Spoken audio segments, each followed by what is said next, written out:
North Korea says it tested underwater nuclear attack drone. North Korea said Friday it had tested a purported underwater nuclear attack drone in response to a combined naval exercise between South Korea and the United States and Japan this week as it continues to blame its rivals for raising tension in the region.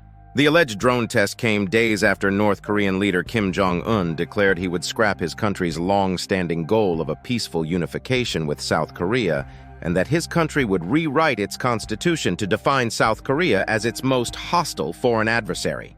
Tension on the Korean peninsula is at its highest point in years, with Kim accelerating weapons demonstrations and threatening nuclear conflict, and the U.S. and its Asian allies responding by strengthening their combined military exercises.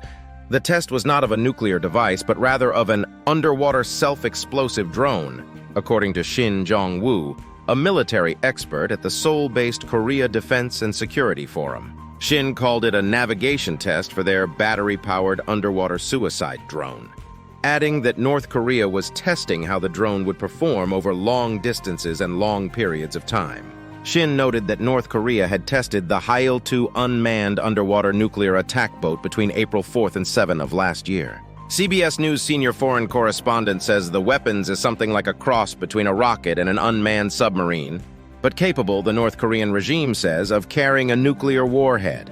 The test in the spring of 2023, according to North Korean state media, saw the drone cruise about 600 miles underwater over the course of 3 days before test detonating a non-nuclear warhead at sea. North Korea's alleged nuclear attack drone is among a broad range of systems demonstrated in recent years as Kim expands his arsenal of nuclear-capable weapons. South Korea's military has insisted the North has exaggerated the capabilities of the drone, which is supposedly designed to carry out strikes on enemy vessels and ports. The North's military said it conducted the test in the country's eastern waters in response to the U.S., South Korean, and Japanese naval drills, which wrapped up its 3-day run Wednesday in waters south of Jeju Island.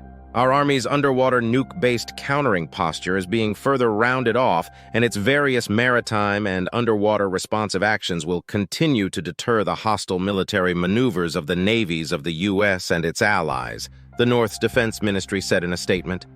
We strongly denounce the U.S. and its followers for their reckless acts of seriously threatening the security of the DPRK from the outset of the year, and sternly warn them of the catastrophic consequences to be entailed by them.